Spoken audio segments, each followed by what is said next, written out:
En un mundo en constante evolución, la información precisa es poder.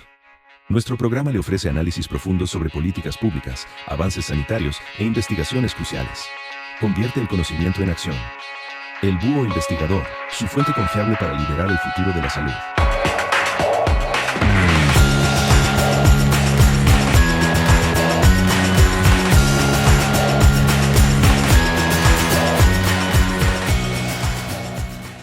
Hola a todos y bienvenidos. Las pandemias, como bien sabemos, han moldeado nuestra historia de formas profundas, pero no son solo eventos del pasado, son en realidad lecciones clínicas cruciales para nuestro futuro. Así que acompáñenme en este análisis. Vamos a descifrar juntos el impacto de las grandes plagas y sobre todo, qué nos enseñan para el mundo de hoy. Para que tengamos un mapa claro, esta será nuestra ruta. Empezaremos con lo básico, definiendo conceptos clave. Luego, viajaremos en el tiempo para ver cómo las pandemias bacterianas forjaron la salud pública. Después, nos enfrentaremos al desafío constante de los virus, analizaremos la era actual de los coronavirus y para cerrar, vamos a enfocarnos en las lecciones que debemos aprender para estar mejor preparados. Muy bien, empecemos por el principio. Para poder comprender la historia de las pandemias, primero tenemos que hablar el mismo idioma. Es fundamental tener claros los términos que usamos para definir la escala y la propagación de una enfermedad. Aquí tenemos la primera distinción, y es una muy importante.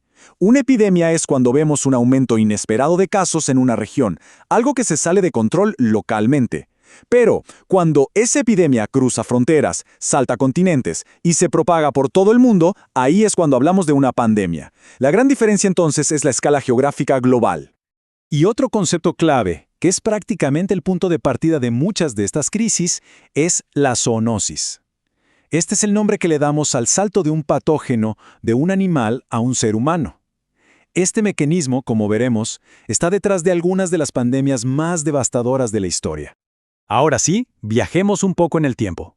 Vamos a ver cómo las primeras grandes pandemias, que fueron de origen bacteriano, obligaron a la humanidad a pensar de una forma completamente nueva, de manera organizada, sobre la salud de todos.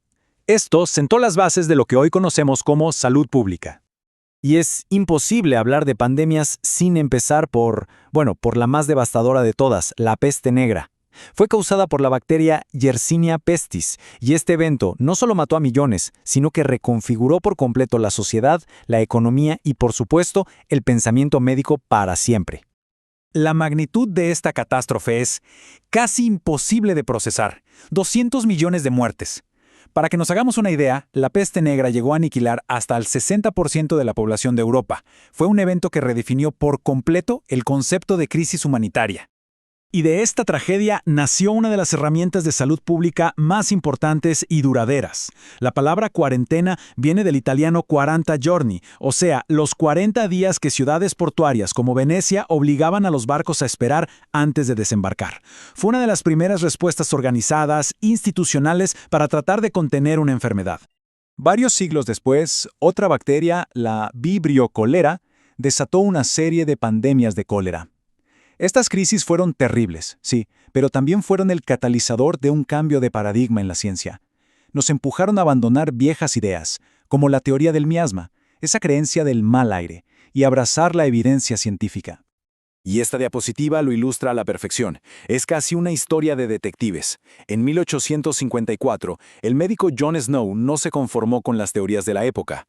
Lo que hizo fue mapear, con una paciencia increíble, cada caso de cólera en el barrio de Soho, en Londres. ¿Y qué descubrió? Que todos se agrupaban alrededor de una bomba de agua pública. Su siguiente paso fue simple pero genial. Retiró la manija de la bomba y el brote se detuvo. Esto, señoras y señores, es el nacimiento de la epidemiología de campo. Bueno, dejamos atrás a las bacterias para entrar de lleno en el siglo XX y en un nuevo campo de batalla, los virus, en particular el de la influenza. Aquí la lucha se vuelve mucho más compleja. Es una carrera constante contra patógenos que evolucionan a una velocidad realmente asombrosa. El siglo XX fue, sin duda, el siglo de la influenza. Esta línea de tiempo nos muestra un patrón que se repite. La devastadora gripe española de 1918, luego la asiática, la de Hong Kong y, mucho más reciente, la del 2009. Cada una de ellas es un recordatorio de la increíble capacidad que tiene este virus para reinventarse.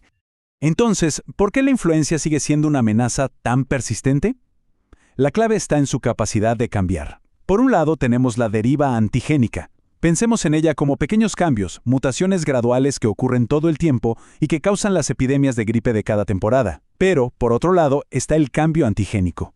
Esto es algo mucho más drástico, un reordenamiento genético mayor que a menudo pasa cuando un virus animal y un humano intercambian material genético. Este evento, aunque es más raro, puede crear un virus completamente nuevo para nuestro sistema inmune y así desatar una pandemia.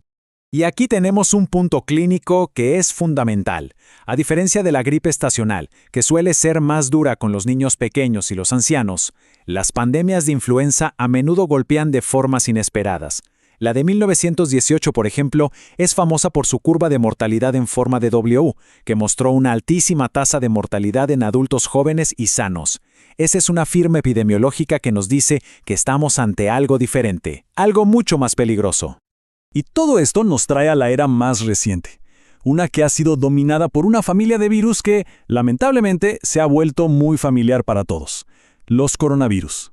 Estas son amenazas zoonóticas que nos han demostrado cómo un mundo tan interconectado como el nuestro puede acelerar la propagación de una enfermedad a una velocidad que no habíamos visto antes.